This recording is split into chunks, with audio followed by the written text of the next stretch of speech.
The metal detector's insistent beeping cut through the October morning stillness like an alarm clock nobody wanted to hear. Elena Rodriguez wiped sweat from her forehead despite the crisp autumn air, her archaeological instincts telling her this wasn't another piece of farm equipment buried in what used to be the playground of Pinecrest Elementary School. "Probably just an old septic tank," muttered Jake Morrison, the county supervisor who'd reluctantly approved her historical survey of the abandoned school grounds. He shifted his weight from one boot to the other, clearly eager to get back to his office where the most controversial thing he dealt with was road salt budgets. Elena knelt and brushed away decades of accumulated soil and dead leaves. Her fingers, practiced from 20 years of archaeological digs across the Southwest, immediately recognized the texture beneath the dirt. Paint, faded yellow paint with black lettering that made her stomach drop even before she could make out the words. "This isn't a septic tank." Her voice came out steadier than she felt. "Jake, I need you to call the county sheriff, now." She continued brushing, revealing more of what was unmistakably the roof of a school bus. The yellow paint was oxidized and patchy, but she could make out parts of letters: pine, shao, dis. Jake peered over her shoulder, his bureaucratic irritation melting into something approaching concern. "Jesus Christ, how long has this been here?" Elena's mind was already racing through possibilities, none of them good. She'd come to Pinecrest to document the abandoned school for the county's Historical Preservation Committee, a routine assignment that was supposed to take a week and result in a dry report about architectural significance. Instead, she'd stumbled onto what looked like a crime scene that had been buried for decades. "I need my camera," she said, standing and dusting off her knees, "and we need to clear everyone off this site until the authorities can process it properly."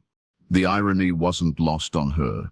6 months ago, she'd been Dr. Elena Rodriguez, respected professor of archaeology at the University of New Mexico, with a comfortable office and a predictable schedule of lectures and research papers. Then budget cuts had eliminated her position, and she'd found herself scrambling for contract work with local governments, documenting historical sites for preservation grants she wasn't even sure would be funded. But Elena had grown up 90 miles from here, in the small town of Cedar Falls, where stories about Pinecrest Elementary had been whispered among children for as long as anyone could remember. Stories about the field trip that never came back. Stories about 15 children who had supposedly been transferred to other schools when their families moved away. All at the same time, all without saying goodbye to friends or teachers. Stories her own mother had told her, because her mother's younger brother Miguel had been one of those 15 children. Elena had been 7 years old when Uncle Miguel moved away with his family in the spring of 19. She remembered her mother crying in the kitchen late at night, remembered her grandmother making the sign of the cross whenever Miguel's name came up, remembered how quickly the adults changed the subject whenever she asked when Uncle Miguel was coming to visit. Now, staring at the partially excavated roof of a school bus that shouldn't exist, Elena felt the careful barriers she'd built around those childhood memories beginning to crumble. Sheriff Warren Hayes arrived within the hour, bringing with him a crime scene photographer and the kind of grim expression that suggested he'd been dreading this day for a long time. Hayes was nearing retirement, a man who'd spent 40 years in law enforcement in rural counties where the worst crimes were usually domestic disputes and methamphetamine labs. But Elena caught something in his eyes when he looked at the bus, recognition perhaps, or guilt. "How much of it can you see?" Hayes asked, crouching beside the excavation. "Just the roof so far. Maybe 8 feet by 3 feet exposed." Elena handed him copies of the photographs she'd already taken. "But Sheriff, there's something else you need to know. This site isn't random. I'm here because of a family connection. My uncle was supposedly transferred from Pinecrest Elementary in 1986, along with 14 other children. They were all supposedly on a field trip the day they disappeared." Hayes was quiet for a long moment, studying the photos. When he looked up, his expression had shifted into something Elena couldn't quite read. "Dr. Rodriguez, I'm going to need you to step back from this site. This is now a potential crime scene. With respect, Sheriff, I'm the only archaeologist within 100 miles who knows how to properly excavate something like this. You're going to need someone who understands preservation of evidence and can document everything according to forensic standards. This isn't an archaeological site anymore. This is, Hayes paused, seeming to choose his words carefully. This could be an active criminal investigation. Elena felt a chill that had nothing to do with the October weather. Active? Sheriff, if this bus has been buried here since 1986, any criminal investigation should have been resolved decades ago, unless she let the implication hang in the air. Hayes stood, brushing dirt from his knees. Unless what, Dr. Rodriguez? Unless there never was an investigation. Unless those 15 children never transferred to other schools. Unless someone has been covering this up for 39 years. The sheriff was quiet for so long that Elena wondered if he was going to answer at all. Finally he said, "I'll need to make some calls. Nobody touches this site until I get back to you." But Elena had no intention of walking away. As Hayes and his photographer left, she remained on the grounds, ostensibly to pack up her equipment, but actually to study the landscape around the buried bus, with the eye of someone trained to read the stories hidden in soil layers and vegetation patterns. The bus was positioned in what had once been the far corner of the school playground, near a line of oak trees that would have provided natural concealment. The depression in the ground suggested the bus had been buried in a hurry. The soil wasn't evenly distributed, and there were subtle mounds nearby where excess dirt had been dumped and never properly graded. More troubling was the orientation. The bus was positioned parallel to the school building, as if it had been driven directly from the circular driveway to this spot. That wasn't consistent with a bus that had broken down or been abandoned. This looked like a bus that had been deliberately driven to its burial site. Elena spent the afternoon walking the entire school grounds, photographing everything and taking detailed notes about the layout. Pinecrest Elementary had been built in the 1960s, a single-story brick building with large windows that would have filled the classrooms with natural light. It sat on 12 acres of rural land, surrounded by farm fields and connected to the county road by a long gravel driveway lined with pine trees that gave the school its name. The building itself had been abandoned since 1987, 1 year after the mysterious field trip. According to county records, enrollment had dropped so dramatically that the school board decided to consolidate students into the larger elementary school 15 miles away. But Elena was beginning to suspect the enrollment drop might have had more to do with parents pulling their children out than with natural demographic shifts. She found the old playground equipment still standing, rust-covered but intact. Swing sets, a merry-go-round, monkey bars, and a wooden fort that had weathered to silver gray. It was the kind of playground where children would have felt safe, where they would have played tag and shared secrets, and made the kind of friends that were supposed to last forever. Instead, 15 of those children had vanished, and their playground had become a graveyard. As the sun began to set, Elena made a decision that she knew was professionally risky, but personally necessary. She wasn't going to wait for Sheriff Hayes to decide whether or not to investigate. She was going to find out what had happened to Uncle Miguel and the 14 other children, even if it meant jeopardizing her career. That evening she drove to Cedar Falls to see her mother, Carmen Rodriguez, who still lived in the same small house where Elena had grown up. Carmen was in her 70s now, her black hair gone silver, but her memory remained sharp, especially when it came to painful subjects she'd spent decades trying to forget. "Mama, I need you to tell me about Uncle Miguel," Elena said, settling into the familiar kitchen chair where she'd done homework and eaten countless bowls of her mother's pozole. Carmen's hands stilled on the dish towel she'd been folding. "Misha, why do you want to dig up old sadness?" "Because I found something today at Pinecrest Elementary. I think Miguel and the other children never left. I think they've been there all along." Carmen sank into the chair across from her, suddenly looking every one of her 73 years. "I always wondered," she whispered, Your tia Rosa, Miguel's mother. She never got a single letter from him after they supposedly moved. Not one phone call. Miguel, who used to call her every day after school just to tell her what he learned in math class. What do you remember about the day he disappeared? It was May 15th. I remember because it was exactly 1 month before Miguel's birthday, and Rosa had already started planning his party. Carmen's voice grew distant, as if she were pulling the memories from some deep, protected place. The school called the parents that morning to say there was a special field trip. To the state capital, they said. The children should bring sack lunches and wear comfortable shoes. Elena took notes, though she doubted she'd forget a single detail. Who called the parents? The principal, Mrs. Helen Brennan. She'd been at Pinecrest for 20 years, very respected. Everyone trusted her. Carmen paused. The strange thing was, Miguel was so excited. He'd never been to the state capital. He made Rosa pack extra cookies in his lunch to share with his friends. And then what happened? Nothing. The children got on the bus that morning, and that was the last anyone saw of them. That afternoon, Mrs. Brennan called the families to say the field trip had been extended.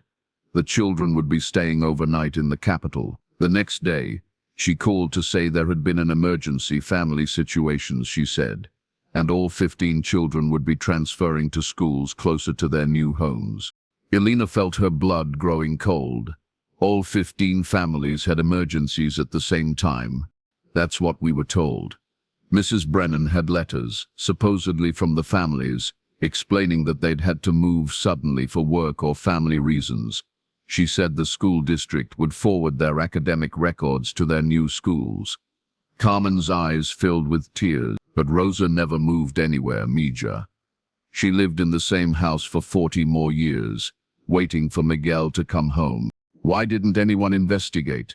Why didn't anyone question such an incredible coincidence? Carmen was quiet for a long time, staring at her hands. Finally, she said, because Mrs. Brennan was married to Judge Thomas Brennan, and Judge Brennan was the most powerful man in the county. When Helen Brennan said 15 families had moved away, people believed her, or they pretended to believe her, even when it made no sense. Elena spent the next hour extracting every detail her mother could remember. The names of the 15 children, their families, what they'd been wearing the day they disappeared, conversations Rosa had shared about her growing suspicions, and the strange way the community had seemed to close ranks around the official story. By the time Elena returned to her motel room, she had 15 names written in her notebook. 15 children who had been erased from history with nothing more than forged letters and community silence. Miguel Santos, age 10, Jennifer Walsh, age 9, Timothy Chen, age 11, Maria Gonzalez, age 8, Bobby Richardson, age 10, Lisa Morgan, age 9, David Kim, age 11, Patricia O'Brien, age 8, Carlos Mendoza, age 10, Julie Anderson, age 9, Raymond Torres, age 11, Susan Phillips, age 8, Michael Johnson, age 10, Angela Rodriguez, age 9, Christopher Lee, age 15 names. 15 families who had supposedly moved away overnight. 15 children who had trusted their teacher and climbed aboard a yellow school bus on a beautiful May morning, excited about their first trip to see the state capital. Elena stared at the list until the names blurred together. Tomorrow, she would begin the process of finding out what had really happened to them. She would trace their families, hunt through records, and follow every lead until she had answers. But first, she needed to understand who had been powerful enough to orchestrate such a massive cover-up and why 15 children had been deemed expendable enough to murder. Elena opened her laptop and began searching for information about Judge Thomas Brennan and his wife Helen. What she found in the first hour of research made her stomach turn and her hands shake as she typed. Judge Brennan had presided over family court for 3 decades, making decisions about child custody, abuse cases, and juvenile offenders. He'd been a pillar of the community, serving on the school board, the hospital board, and the County Development Commission. His obituary from 2003 described him as a devoted husband and community leader who had dedicated his life to protecting children and families. But buried in the local newspaper archives, Elena found a different story. In 1985, 1 year before the children disappeared, there had been a series of complaints filed against Judge Brennan by social workers and child advocates. The complaints alleged that Brennan was systematically returning children to abusive homes, dismissing credible reports of neglect, and showing inappropriate favoritism to certain families in custody disputes. The complaints had been investigated by the State Judicial Conduct Board, but the investigation had been quietly closed in early 1986 with no public findings or sanctions. Elena cross-referenced the dates and felt her breath catch in her throat. The judicial investigation had been closed on May 10, 1986, 5 days before 15 children disappeared on a field trip that never happened. She continued digging through archived newspaper clippings, court records, and public documents, building a timeline that grew more sinister with each piece of evidence. In the months before the children vanished, Judge Brennan had been facing not just professional scrutiny but potential criminal charges. Several families had retained lawyers and were preparing to file formal complaints about his handling of their cases. But after May 15, 1986, the complaints stopped. The families went quiet. Some moved away, others simply stopped pursuing legal action, and the whispers about Judge Brennan's conduct faded into silence. Elena realized she wasn't just looking at the murder of 15 children. She was looking at a conspiracy that had protected a corrupt judge by eliminating the witnesses who could have destroyed his career and sent him to prison. At 2 in the morning, she finally closed her laptop and tried to sleep. But every time she closed her eyes, she saw Uncle Miguel's excited face on the morning he'd packed extra cookies to share with his friends. She saw 15 children climbing onto a yellow school bus, trusting the adults who had promised them an adventure. Instead, they'd been driven to their deaths by people who were supposed to protect them. Elena had spent her career uncovering the stories of civilizations that had vanished thousands of years ago, piecing together their lives from fragments of pottery and tools left behind in ancient ruins. But she'd never worked on a case where the victims had names and faces, where their families were still alive, grieved them, where the perpetrators might still be walking free. Tomorrow, she would begin the most important excavation of her career, not just of the school bus buried beneath Pinecrest Elementary's playground, but of a conspiracy that had been buried beneath 39 years of silence, official lies, and community complicity. She would give Uncle Miguel and the 14 other children their voices back, no matter who tried to stop her. Elena fell asleep, clutching the list of names. 15 children who deserved to be remembered, deserved to have their stories told, deserved justice even if it came 4 decades too late. Outside her motel room window, the October wind rattled the trees and carried the scent of approaching winter. But Elena dreamed of a warm May morning, when 15 children had climbed aboard a yellow school bus, laughing and sharing cookies, completely unaware that powerful adults had already decided they would never come home. Elena woke to her phone buzzing at 6 in the morning. Sheriff Hayes's voice was tight with controlled anger when she answered. "Dr. Rodriguez, I need you to meet me at my office immediately. We have a problem." 20 minutes later, Elena sat across from Hayes in his cramped office, watching him struggle to find words. On his desk lay a manila folder thick with documents, and his face carried the weight of someone about to reveal terrible truths. "I spent the night making calls to people I haven't spoken to in years," Hayes began, his weathered hands clasped tightly together. "People who worked this case, or rather people who were told there was no case to work." Elena leaned forward. "You knew about the missing children?" "I was a deputy in 1986, green as grass and eager to please." Hayes opened the folder and pulled out a yellowed report. "When the families started asking questions, your Aunt Rosa, the Walshes, the Chans, my supervisor told me to take their statements but not to file them officially. Said it would just cause trouble when the families were already dealing with the stress of sudden moves. But you took statements anyway. Hayes nodded grimly. 15 families. Dr. Rodriguez. 15 separate statements describing children who never called, never wrote, never contacted grandparents or friends. Parents who said they'd never had any intention of moving, never signed transfer papers, never spoke to anyone at the school district about relocating their kids. Elena felt her pulse quicken. Do you still have those statements? That's the problem. Hayes pulled out a second folder, this one containing photocopies of official police reports. 3 days after I took the last statement, Lieutenant Morrison, Jake's father, called me into his office, said there'd been a complaint about my investigation, said I was harassing grieving families who were trying to move on with their lives.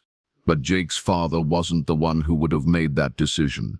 No, the order came from higher up, Chief Bradley, who took his orders directly from Judge Brennan. Hayes slid the photocopies across the desk. These are the only copies that survived. I made them secretly before I was ordered to destroy the originals. Elena examined the documents with hands that had begun to tremble. Each statement told the same devastating story. Parents who had sent their children to school on May 15th, expecting them home for dinner, who instead received phone calls about extended field trips and then forged letters explaining sudden relocations that had never happened. Sheriff, these statements prove that 15 families were victims of fraud at minimum, kidnapping more likely. Why wasn't this investigated as a criminal matter? Hayes stood and walked to his office window, staring out at the courthouse across the street. Because Judge Brennan wasn't just a judge. Dr. Rodriguez, his family had owned half the county for 3 generations. His brother ran the largest bank. His cousin was the district attorney, and his nephew was state senator. When Judge Brennan wanted something buried, it stayed buried. Until now, Hayes turned back to face her.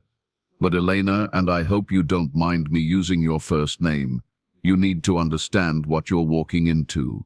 Some of the people who helped orchestrate this cover-up are still alive, still powerful, still have a lot to lose if the truth comes out. Elena thought about the buried school bus, about Uncle Miguel's excited face, about 39 years of lies. I don't care who they are or how powerful they think they still are. Those children deserve justice. Hayes studied her for a long moment, then made a decision that seemed to surprise even him. Then I'm going to help you.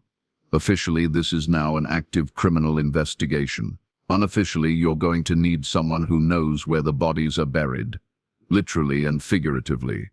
The first stop was the county clerk's office, housed in the basement of the same courthouse where Judge Brennan had once presided. Elena followed Hayes through corridors lined with filing cabinets that contained decades of birth certificates, death records, property transfers and marriage licenses, the paper trail of an entire county's history.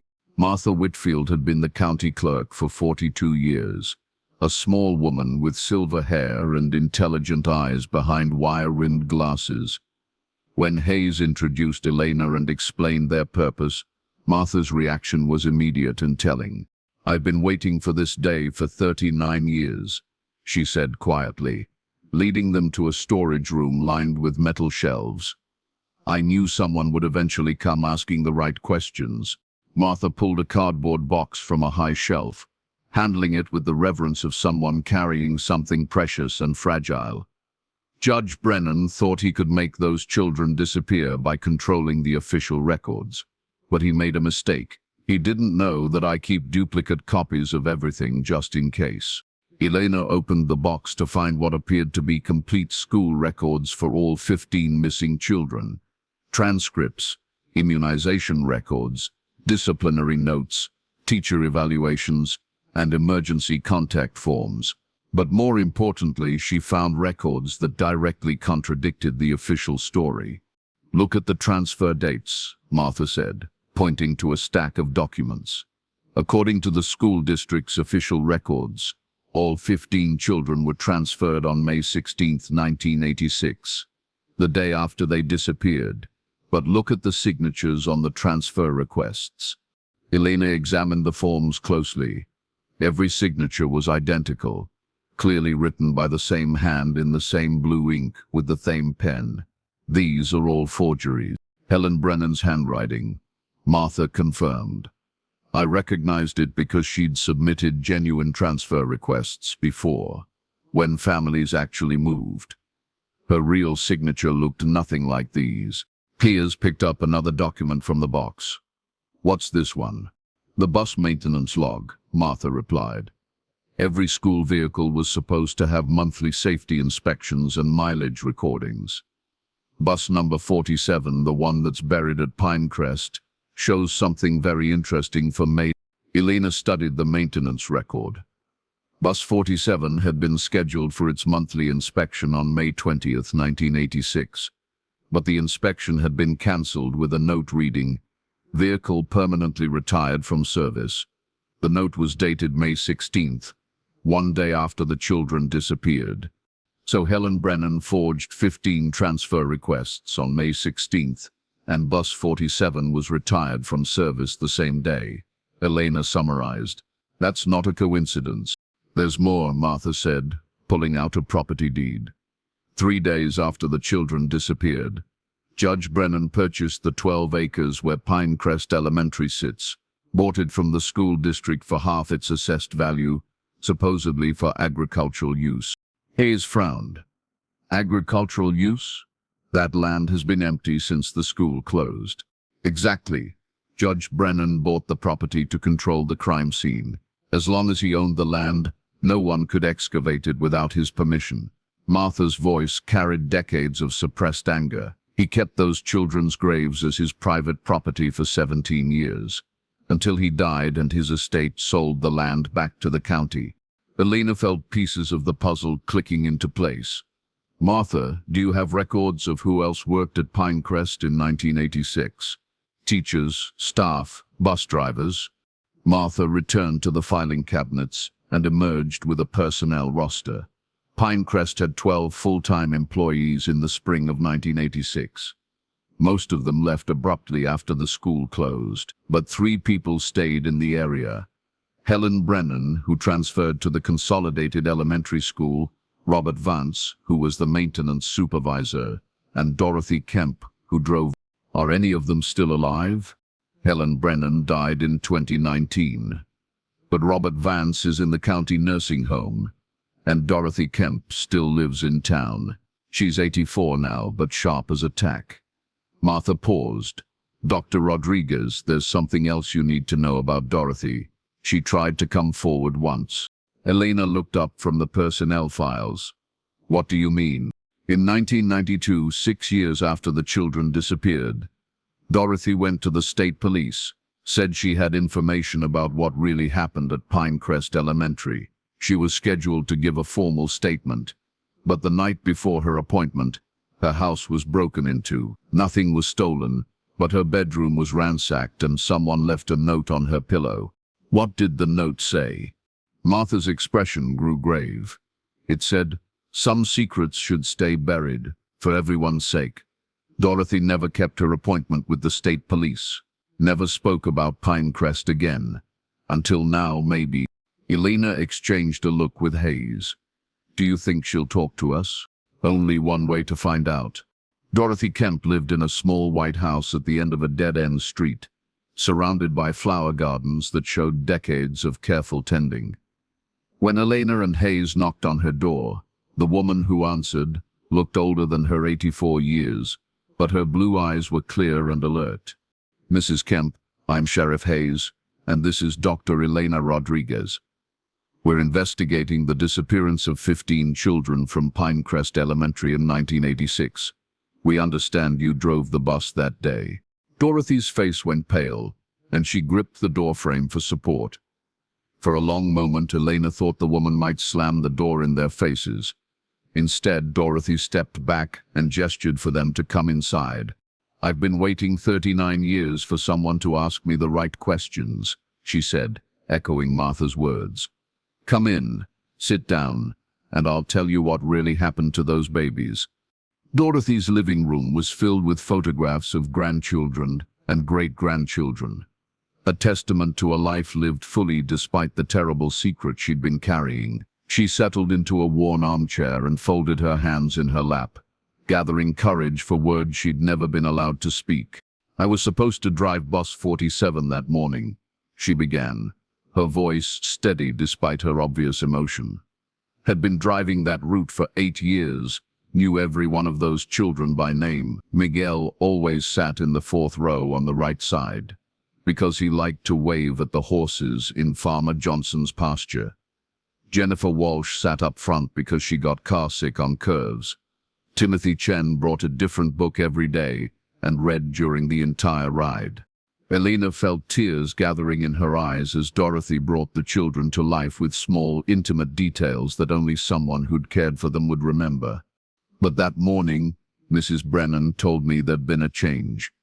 Said she would be driving the children herself, because the field trip destination required special security clearance." Dorothy's hands tightened in her lap.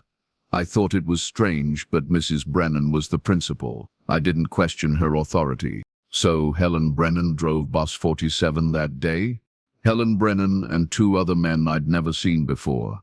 They were waiting by the bus when the children arrived, dressed in suits like they were from the State Department of Education. Brennan introduced them as field trip supervisors, said they would be accompanying the children to ensure their safety." Elena leaned forward. "Can you describe these men?"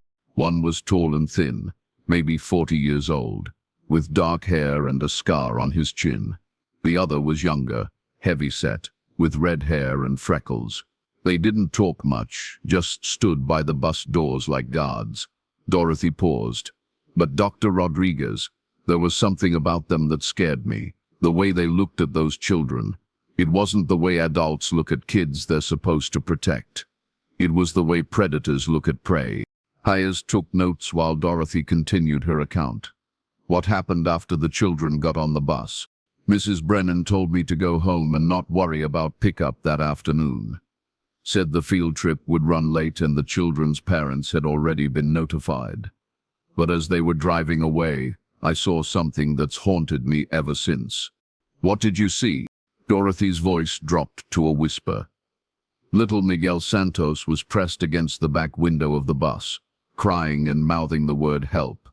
Several of the other children were crying too, and I could see them trying to get the attention of cars on the road. Those babies weren't excited about a field trip, Dr. Rodriguez. They were terrified. Elena had to pause to collect herself, thinking of Uncle Miguel's fear in those final moments. "Mrs. Kemp, why didn't you report this immediately?" I called Mrs. Brennan's office that afternoon to check on the children, but her secretary said she was unavailable. When I called the school district office, they told me the field trip was proceeding as planned and I shouldn't worry. But I did worry. I worried all night. And the next day, Mrs. Brennan called me at home, said there had been family emergencies involving several of the children, and they would be transferring to schools closer to their new homes. She thanked me for my years of service and said I would be receiving a generous severance package. Dorothy's eyes flashed with old anger. "Dr. Rodriguez, I drove school buses for 15 years. Children don't just disappear overnight because of family emergencies. Children leave notes for their friends, ask teachers to sign yearbooks, cry about leaving pets behind. These children vanished like they'd never existed." Hayes looked up from his notes. "Mrs. Kemp, you mentioned trying to come forward in 1992. What finally pushed you to contact the state police?"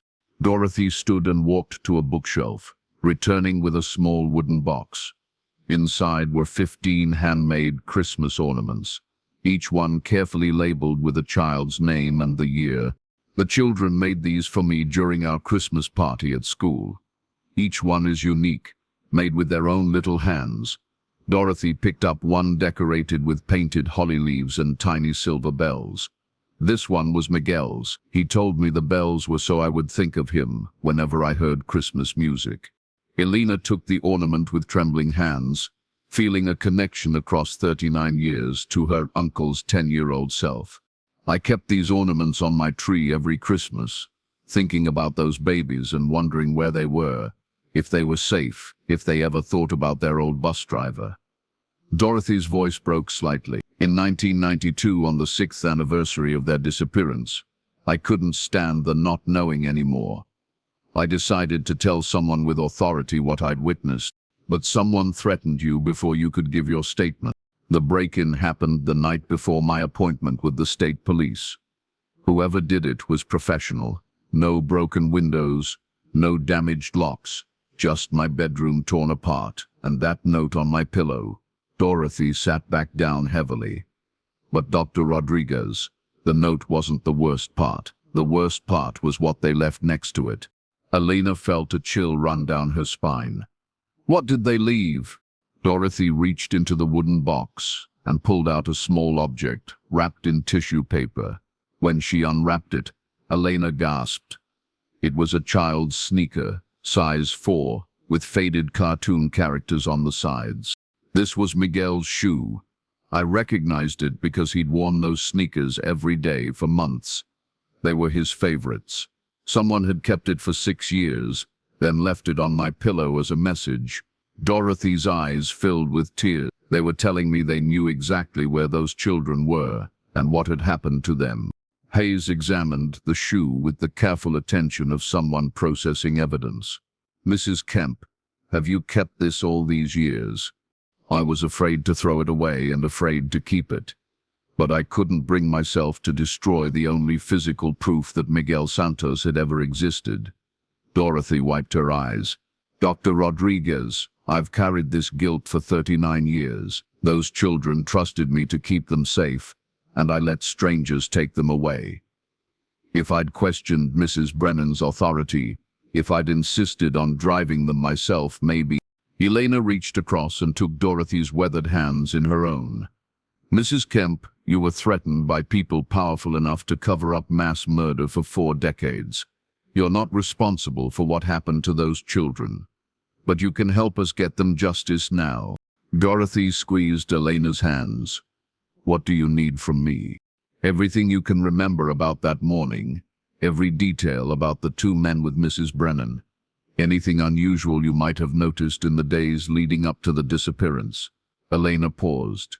And Mrs. Kemp, I need you to be prepared for what's going to happen when this story becomes public. There are going to be people who don't want the truth to come out. Dorothy's spine straightened, and for a moment Elena could see the strong woman who'd spent decades caring for other people's children. Dr. Rodriguez, I'm 84 years old. I've got grandchildren, great-grandchildren who deserve to live in a world where people can't murder children and get away with it. Whatever happens to me, it's worth it if those babies finally get justice. That evening, Elena and Hayes met at a diner outside of town to compare notes and plan their next moves. Elena had filled 3 notebooks with information from Dorothy's interview, while Hayes had used his law enforcement contacts to begin background checks on the mysterious men who'd accompanied Helen Brennan. I've got partial identifications on both subjects, Hayes said, sliding police sketches across the table. A local artist had worked with Dorothy to create composite drawings based on her 39-year-old memories. The tall man with the scar matches the description of Frank Cushing, who worked as muscle for several organized crime figures in the 1980s. He died in a car accident in... Elena studied the sketch. Even rendered in pencil, the man's face radiated menace. And the redhead? That's where it gets interesting. Red hair, freckles, heavy-set build. That description matches Tommy Morrison, Jake Morrison's older brother. Tommy was 26 in 1986, worked as a private security contractor, had connections to several unsavory characters. Elena looked up sharply. Jake Morrison, the county supervisor who was at the excavation site yesterday. The same. And here's the really interesting part. Tommy Morrison disappeared in 1987, about 6 months after the children vanished. Family reported him missing, but no real investigation was ever conducted. Hayes tapped the sketch. Jake Morrison has spent his entire adult life in county government, working his way up from road crew supervisor to his current position. He's been in charge of county property management for 15 years, meaning he would have known about the sale of the Pinecrest property, would have known when archaeological surveys were scheduled, would have had access to the site, and would have had advance warning that you were going to discover that bus. Elena felt the pieces of the conspiracy clicking into place with terrifying clarity. Sheriff, Jake Morrison knew I was going to find evidence of his brother's involvement in mass murder. That's why he was so nervous yesterday. Why he wanted me to stop digging. Hayes nodded grimly. And if Tommy Morrison killed those children on Judge Brennan's orders, then disappeared to avoid prosecution. Jake Morrison has been protecting a family secret for 39 years. But why would Tommy Morrison get involved in something like this? Money, power, fear. Take your pick. Hayes pulled out another file folder. I did some digging into the Morrison family finances around 1986. Interesting pattern. Jake's father, Lieutenant Morrison, bought a new house that year. Paid cash. Jake went to college on what his family called a scholarship that doesn't appear in any university records. And Tommy Morrison made several large deposits into his bank account in the months following the children's disappearance. Elena stared at the financial records, seeing the paper trail of blood money that had purchased silence and complicity. They were all paid off: the police lieutenant, the family members, anyone who might have asked questions. Judge Brennan had the motive: eliminate potential witnesses to his judicial misconduct. He had the means, enough money and influence to buy cooperation and silence.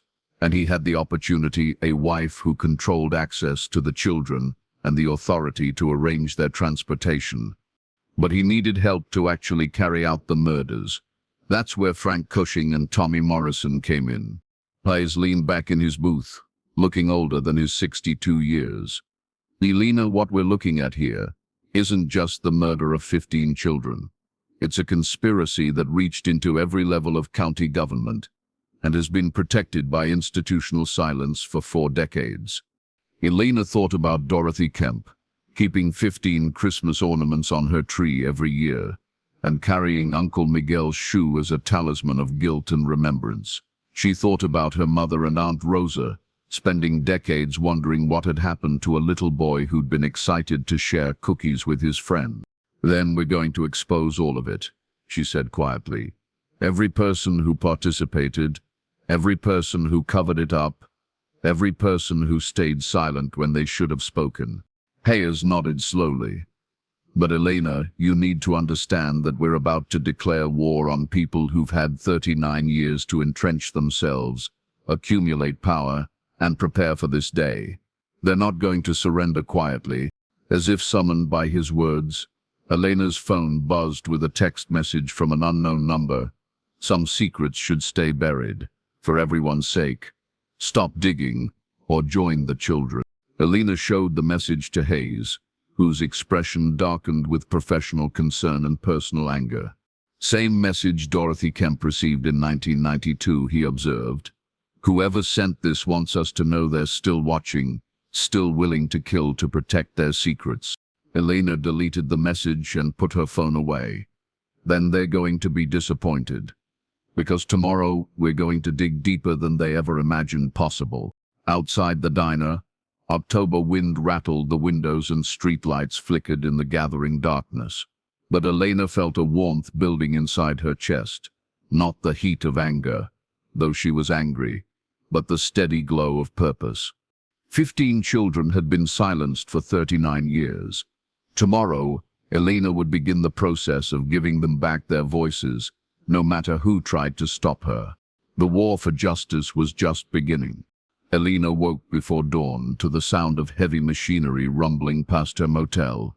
Through the window, she watched a convoy of county trucks heading toward Pinecrest Elementary, their headlights cutting through the pre-dawn darkness like predatory eyes. Her phone showed 3 missed calls from Sheriff Hayes and a text message that made her blood run cold.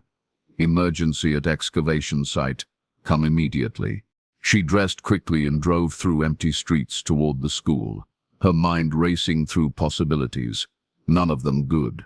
As she turned into the gravel driveway lined with pine trees, She saw the worst-case scenario unfolding before her.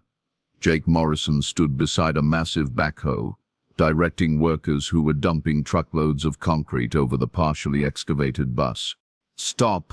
Elena shouted, jumping from her car and running toward the excavation site. "This is a crime scene. You can't destroy evidence." Jake Morrison turned to face her, and Elena was shocked by the transformation in his appearance. Gone was the nervous bureaucrat from 2 days earlier. In his place stood a man with the cold, calculating expression of someone who'd spent decades protecting terrible secrets. "Dr. Rodriguez, this is county property, and I'm the county supervisor. I have every legal right to conduct emergency repairs to prevent environmental contamination." His voice was steady, almost conversational, but his eyes held the same predatory gleam Dorothy had described in the men who'd taken the children. Sheriff Hayes emerged from behind one of the trucks, his hands zip-tied behind his back and his face bearing fresh bruises. 2 men Elena didn't recognize flanked him, private security by the look of their tactical gear and professional bearing. "Elena, it's a trap," Hayes called out. "Jake's been planning this since..." One of the guards struck Hayes in the kidneys, dropping him to his knees. Elena started toward him, but Morrison raised a hand to stop her. "Dr. Rodriguez, let's discuss this rationally. You've uncovered some troubling historical information, but I'm offering you a chance to walk away with your life and career intact." Morrison gestured toward the concrete trucks. "In 30 minutes, this site will be permanently sealed. The school board will receive a report stating that your archaeological survey found nothing of historical significance. You'll be paid for your full contract, plus a substantial bonus for your discretion." Elena looked at the partially buried bus, at the concrete already hardening over what she knew were the graves of 15 children, and felt something fundamental shift inside her. "Jake, I know your brother Tommy was one of the men who helped murder those children. I know your family has been living off blood money for 39 years. And I know you've been using your position in county government to protect this secret." Morrison's facade cracked slightly. "My brother was troubled. He made mistakes. But those children were already dead when he got involved." "Already dead?" Elena felt the breath leave her lungs. "Jake, what are you telling me?" Morrison looked at his watch, then nodded to his security team. One of them produced a folding chair and gestured for Elena to sit. With Hayes injured and outnumbered, she had no choice but to comply. "Dr. Rodriguez, you're an intelligent woman. You've pieced together most of the truth already. So let me fill in the gaps, and then you can decide whether justice for 15 children is worth dying for." Elena sat, her mind calculating distances to her car, to the road, to anywhere she might find help. But Morrison's next words froze her in place. Those children weren't killed because they might testify against Judge Brennan. They were killed because they had already testified against him. Elena stared at Morrison, trying to process what he'd just revealed. "What do you mean they'd already testified?" Morrison pulled out a thermos of coffee and poured himself a cup, as casual as if they were discussing weather instead of mass murder. In April 1986, a social worker named Patricia Reeves was building a case against Judge Brennan. She'd been interviewing children from families that had appeared in his court, documenting patterns of abuse that Brennan had ignored or enabled. Elena's archaeological training kicked in, organizing information into timelines and patterns. The 15 children from Pinecrest were part of her investigation. Smart girl. Patricia had convinced 15 children to go on record about what they'd witnessed in their homes, what they'd told court-appointed advocates, and how Judge Brennan had dismissed their testimonies and returned them to dangerous situations.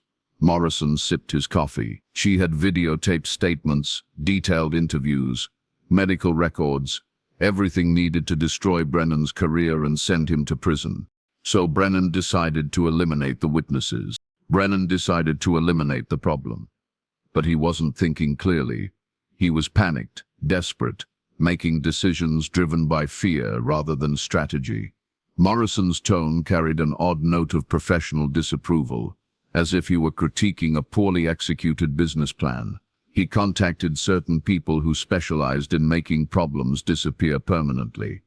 Elena thought about Frank Cushing, the organized crime enforcer who died in a car accident 5 years after the children vanished. Your brother wasn't the one who planned this. Tommy was small-time muscle, Dr. Rodriguez. Good with his fists, not so good with complex operations. But he knew people who were very, very good at complex operations. Morrison finished his coffee and screwed the cap back onto his thermos. The plan was elegant in its simplicity. Stage a field trip that would get all 15 children away from school simultaneously. Drive them to a secure location where they could be questioned about their statements to Patricia Reeves. If they agreed to recant their testimonies, they would be returned to school with warnings about the consequences of lying to social workers. Elena felt sick to her stomach. And if they didn't agree to recant, Morrison's expression didn't change.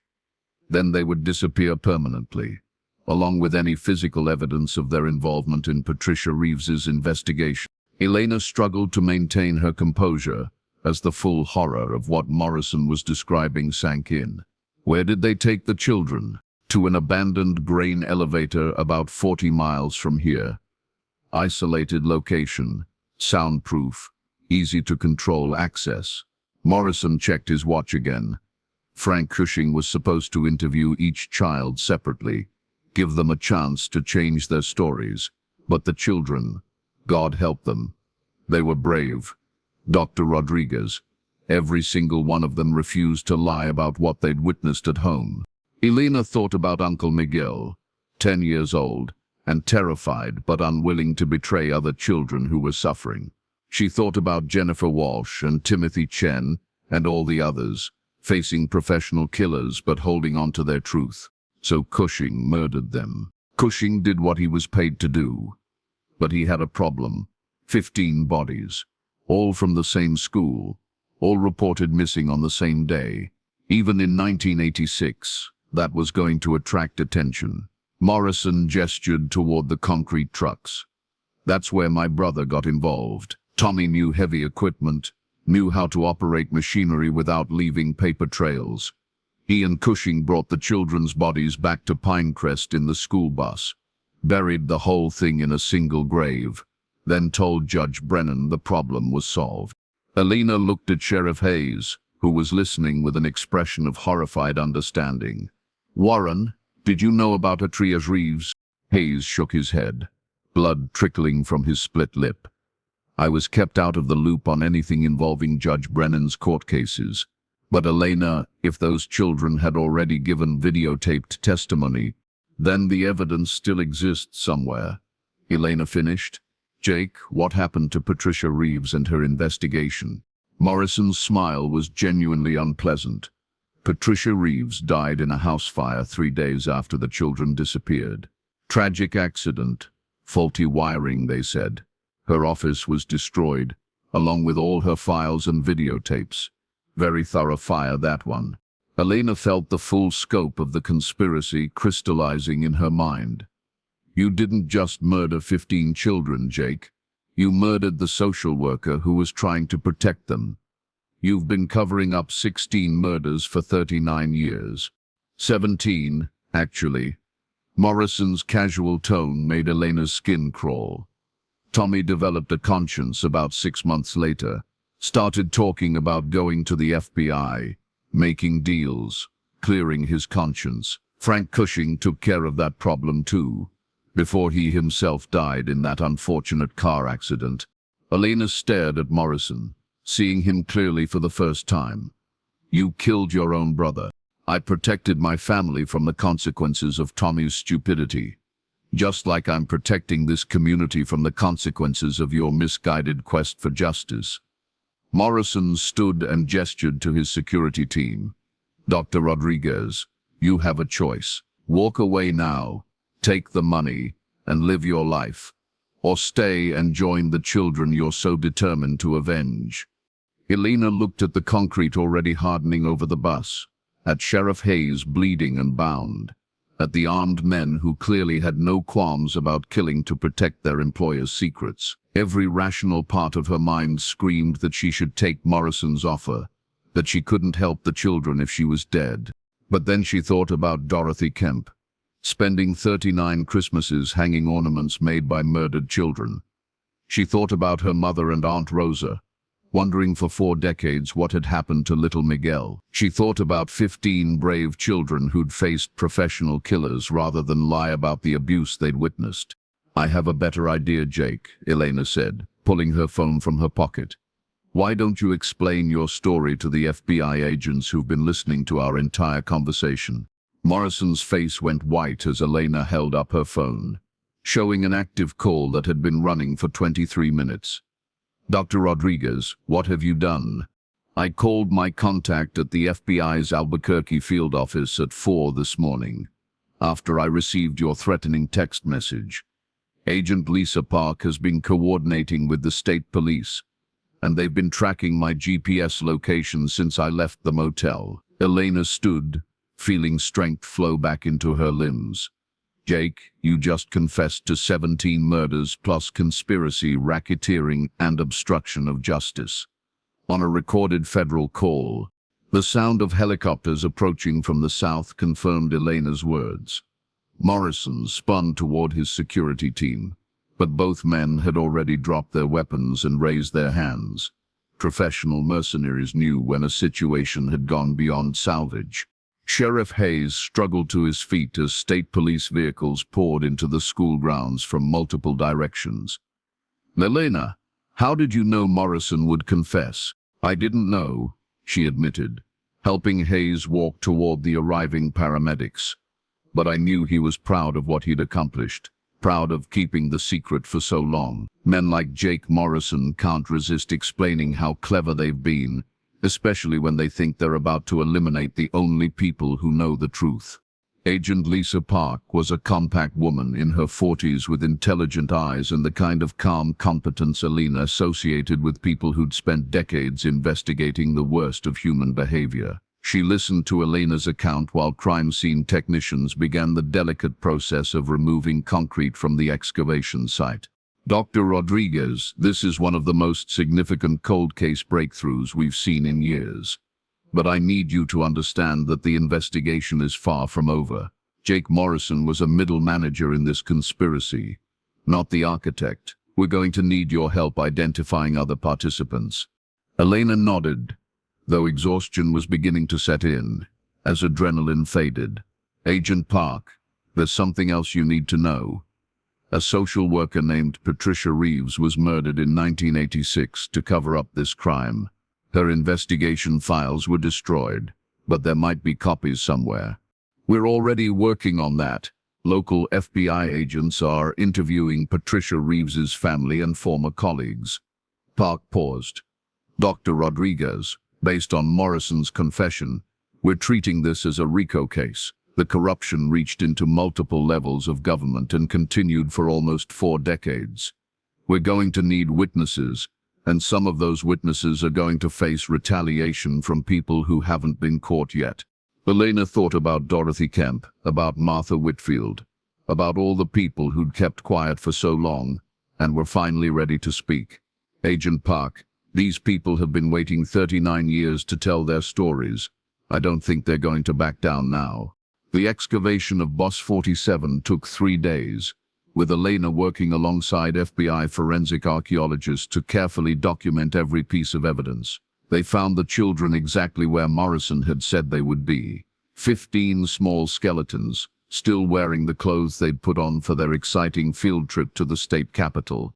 Elena was present when they found Uncle Miguel, identified by the single sneaker that matched the one Dorothy Kemp had preserved for 39 years. She knelt beside his remains and whispered words of love and apology, telling him that his family had never stopped wondering, never stopped hoping, never stopped loving him. The children's bodies told their own story of final moments marked by terror and courage. Several had defensive wounds, suggesting they'd tried to protect themselves or each other. But they were found in a group, arms linked, as if they'd faced death together rather than abandon their friends. Most heartbreaking was the discovery of a small notebook clutched in Jennifer Walsh's skeletal hands. The pages had deteriorated, but forensic specialists were able to recover fragments of text, written in a child's careful cursive. "They want us to lie, but we won't. We know what we saw. We know what happened to the other kids. We're going to tell the truth no matter what." Elena held that notebook fragment in her hands and wept for the children's courage, for the families who'd grieved without answers, for the decades of justice delayed.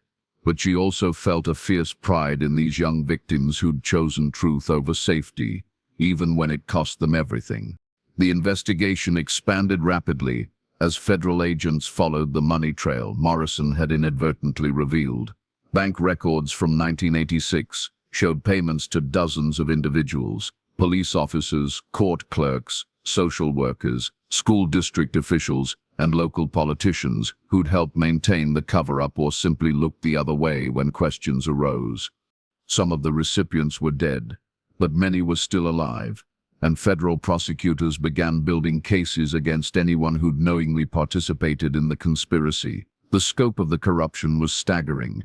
Judge Brennan had essentially purchased an entire county's silence with money that investigators eventually traced to several illegal sources, including embezzled court funds and payments from organized crime figures who'd benefited from his lenient sentences. Dorothy Kemp became a key witness, her detailed memories of May 15, 1986, helping investigators understand exactly how the kidnapping had been orchestrated. But more importantly, her preserved Christmas warnings and Uncle Miguel's sneaker provided physical evidence that linked the children to the crime scene and established the personal relationships that had made their murders so particularly heinous. Martha Whitfield's duplicate records proved invaluable in documenting the systematic falsification of official documents.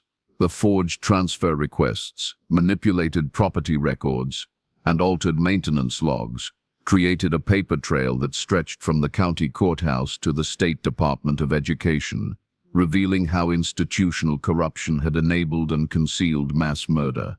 Elena worked closely with the FBI throughout the investigation, using her archaeological skills to help recover additional evidence from the crime scene and her research abilities to trace connections between various participants in the conspiracy. But her most important contribution was ensuring that the children's stories remained at the center of the investigation, not just as victims, but as heroes who'd chosen courage over complicity.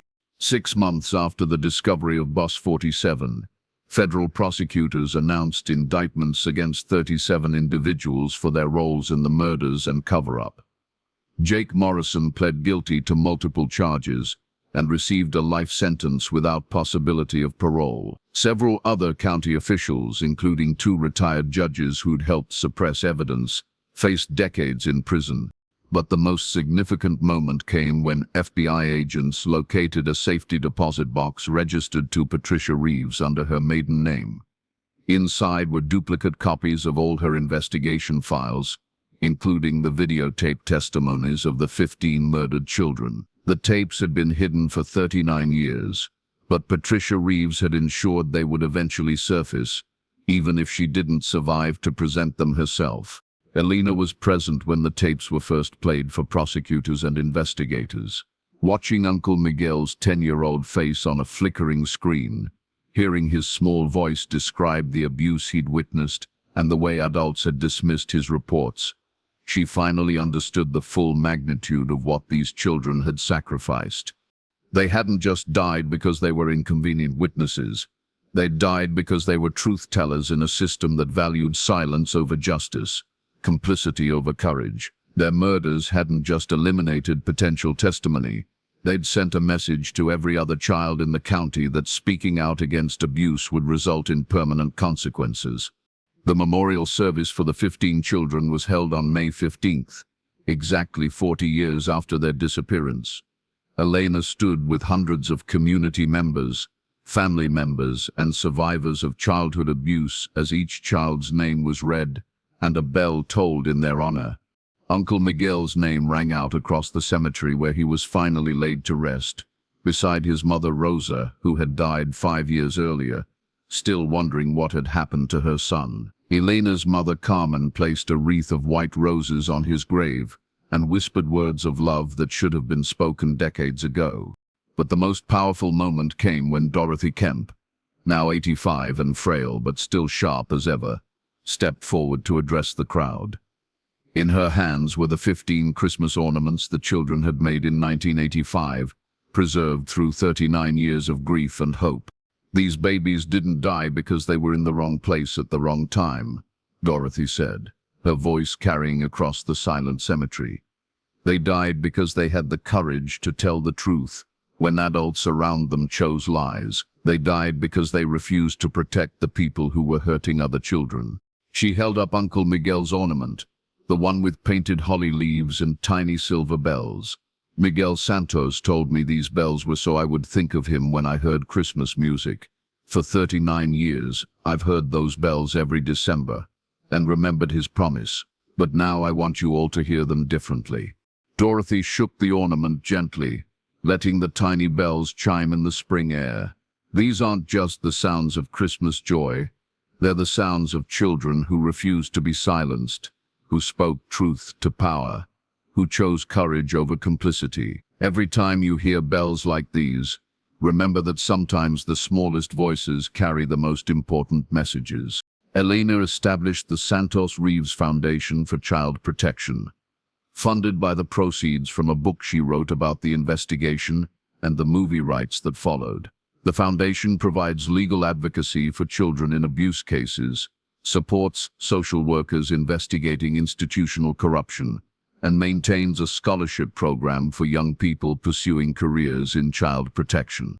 The abandoned Pinecrest Elementary School was demolished, but not before Elena led a team of archaeologists in a complete excavation of the site.